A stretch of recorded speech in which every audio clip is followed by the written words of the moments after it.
Çin yönetiminin sistematik baskı uygulamakla eleştirildiği Müslüman Uygur Türklerinden Gulca şehrinin Karadönk semtinde yaşayan 72 yaşındaki Şemsi Kamer Abliz'in Ocak 2017'de tutuklanıp ceza kampına götürüldükten sonra şimdiye kadar hala kendisinden haber alınamadığı bildirildi. Norveçli Uygurlar tarafından oluşturulan Uygur Adliye Arşivlerine göre Şemsi Kamer Hanım'ın Almanya'da yaşayan torunu Adile Gali ve diğer iki kız kardeşiyle birlikte nenesi hakkında şahitlik edip nenesinin ev hanımı olduğunu ve 50 senedir terzilikten başka hiçbir uğraşı olmadığını belirterek tutuklanma nedeninin yurt dışındaki akrabaları ile görüşmek olduğunu kaydetti.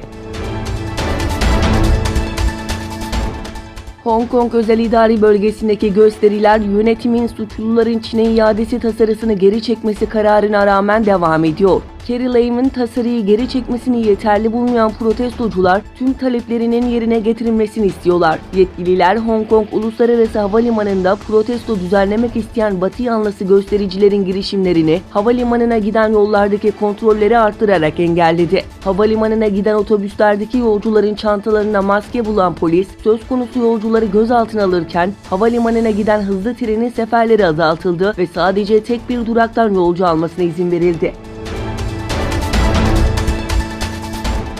Pakistan Dışişleri Bakanı Şah Mehmud Kureşi bu ayın başlarında komşusunun Cammu ve Keşmir'in özel statüsünü iptal etme kararına verdiği yanıtın bir parçası olarak ülkesinin Hindistan'a olan hava sahasının kapatılması dahil olmak üzere birçok seçeneği düşündüğünü söyledi. Kendisiyle yapılan röportajda yaptığı açıklamada Pakistan'ın Hindistan Cumhurbaşkanı'nın İzlanda'ya yaptığı uçuş sırasında hava sahasını kullanmasına izin verme talebini reddettiğini söyledi. Kararın Başbakan İmran Han tarafından onaylandığını ifade etti.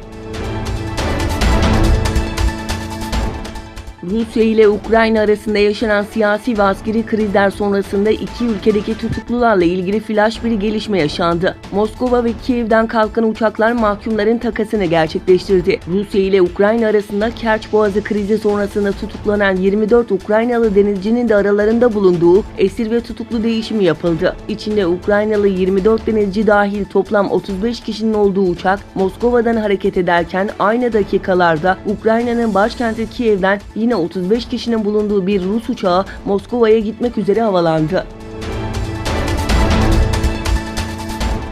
İran güçleri Hürmüz Boğazı yakınlarında 284 bin litre kaçak akaryakıt taşıyan yabancı bir tekneye el koyarak teknedeki yabancı uyruklu 12 kişiyi gözaltına aldı. İran Devlet Televizyonu'nun haberine göre ülkenin güneyindeki Hürmüzgan eyaletine bağlı Sirik kenti açıklarında Basra Körfezi'ne kaçak akaryakıt çıkarmaya çalıştığı tespit edilen bir tekneye operasyon düzenlendi. Operasyon sonucunda tekneye el konulurken teknedeki Filipin uyruklu 12 kişi gözaltına alındı. Teknede 284 bin litre kaçak mazot ele geçirildiği belirtildi.